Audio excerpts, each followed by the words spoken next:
Hello, gorgeous people. How are you doing today?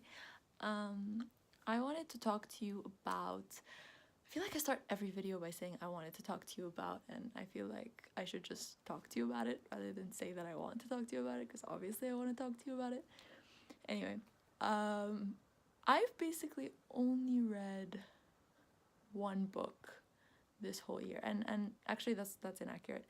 I've basically only finished one book this entire academic year, and that's really kind of insane because I was such an avid reader as a kid. I would read 20, 30 books a year. I mean, I've never been a person who counted the books I read either, so I can't tell you that for sure, but the fact that I've only finished one book this year just really stands out to me.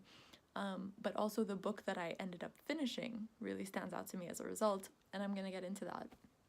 But just to give you a little insight, I obviously read pretty much my entire degree is a reading-based degree. I read hundreds of pages a week because I need to read essays and chapters and articles and critiques and just philosophy. I just read a lot of philosophy that's really dense and kind of makes it really difficult to enjoy reading, unless I'm reading someone particularly fun to read, which doesn't happen as often as you might think. So I read that kind of stuff, and I also start a lot of books. I mean, I've tried to reread several books this year that I didn't finish the reread, which is why it doesn't count as I finished a book this year. I definitely didn't finish any new books this year, but I didn't even finish a reread this year. I tried to reread Hitchhiker's Guide to the Galaxy, which is my favorite book of all time, which you guys should know by now, but didn't even get through that, and that's like quite alarming. But at the same time, it's not, because there's just so much work to do in a degree. If you watch Ophelia's channel, you'll see that she's been very stressed in this last semester, and same here. I've been very stressed. I just don't happen to share my stress as much as she does, but I mean, that's what makes her so relatable, and that's why I love her channel so much. But so what is the book that I have finished? That's a good question, and it's 40 Tales from the Afterlives. This book by David Eagleman is fantastic. It is, first of all, so philosophical, which is not the kind of book I would initially like go to.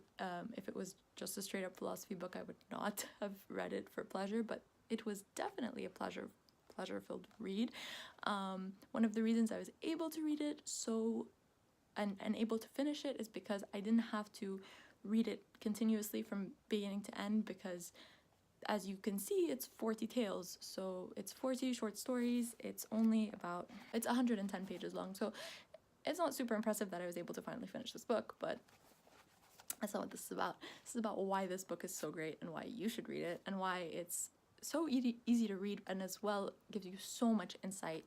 I think this is a great book that is a testament to human curiosity and human imagination, because there are so many unique universes that this book explores. Universes mainly to do with death and meaning, and the meaning we attach to life and the afterlife, and that in turn creates a lot of, the author is creating lots of different theological systems that we could potentially run on. He's critiquing a lot of our existing theological systems, as well as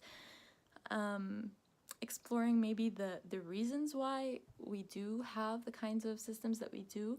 I wouldn't say it is in any way nonfiction or based in reality, but I would say it's philosophy in the sense that it's based in our culture of creating stories to help us come to terms with what we see in our lives, what we experience, the finitude of our lives.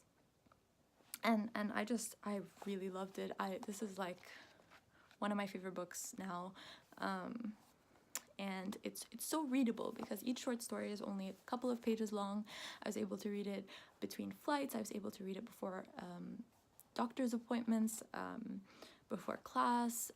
One of the biggest problems that I have doing a degree is that I don't get to read what I want to read. I don't get to enjoy my reading as much as like finishing my reading for the sake of, oh, I need to write an essay about this thing. I mean, one of the reasons I'm not a booktuber, which I tried to be actually once upon a time, is because I don't want to read for anything other than to read. And even reading to write an essay and reading to make a video sound pretty similar, and I definitely don't want that to be what's guiding my reading.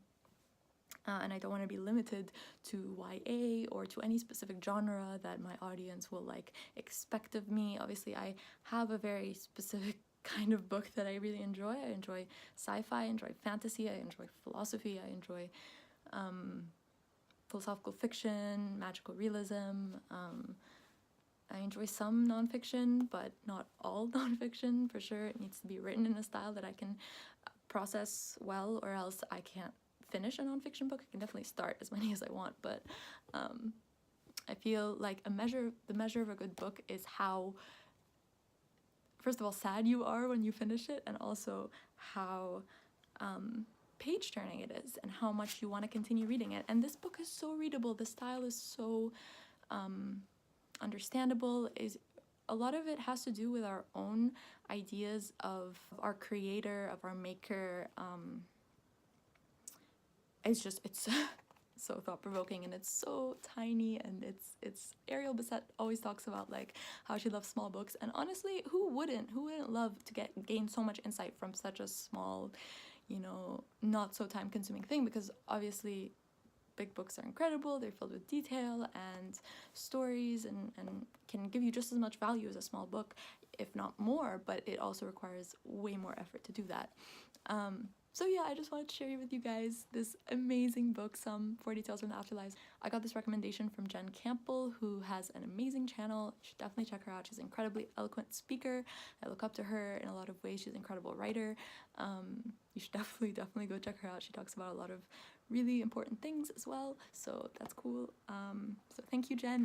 Also, the second part of this video has to do with what I want to read this summer. Or as some people might refer to it, a summer reading list. Now, I haven't fully compiled my reading list yet. It's not completely complete. I might make a whole other video about it if you guys are interested in that.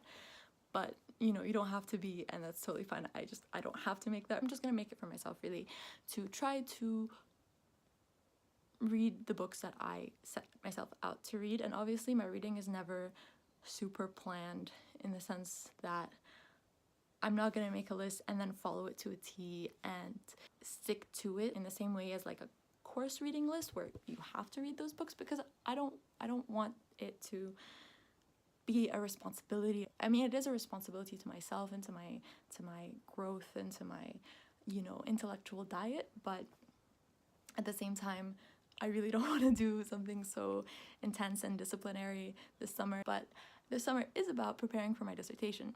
And I'm really excited to tell you guys that my dissertation, I mean, fingers crossed, my advisor is not like, that's just like not gonna work and you should just think of something else entirely, especially because there is a course that I'm taking next year called Philosophy and Literature that is very closely related to what I want to write about, but not exactly what I want to write about, and it's just like that perfect sweet spot between those two things. But my dissertation is going to be about the form that we use to tell philosophy, to communicate philosophy, and that form in the 20th century has very largely been the philosophical essay, and I'm going to be largely critiquing that form, and critiquing not necessarily that form, but the limitations of only regarding that form as philosophy. And so I'm going to be trying to include fiction that I've read that has been philosophical, and poetry and plays, and just really all kinds of formats.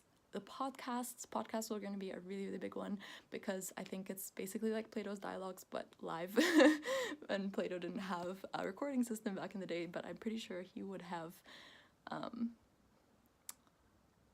I mean, it's debatable. It's very debatable. This is the thing with philosophy, is like I feel like I can make the argument against the thing I'm currently saying as I'm saying it, and so I don't want to say it anymore, and it kind of retracts. So I'm trying to get out of that habit and just follow an argument through and then critique it.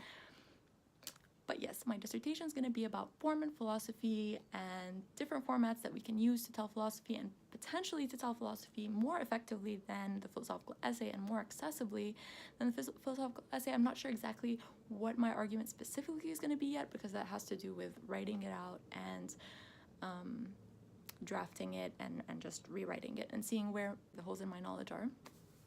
But that's my topic, and so a lot of my reading this summer is going to have to do with that. It's going to be fiction, plays, poetry that are philosophical, and lucky for me, that's exactly what I love to read. But on top of that, I also want to read just some things for fun. I want to potentially read a Terry Pratchett book from the Discworld series, which is basically the closest living relative to Douglas Adams' Hitchhiker's Guide to the Galaxy, because although it's not as strictly sci-fi, it's more fantasy, it is just hilarious, and it has this like universal philosophical like humor to it.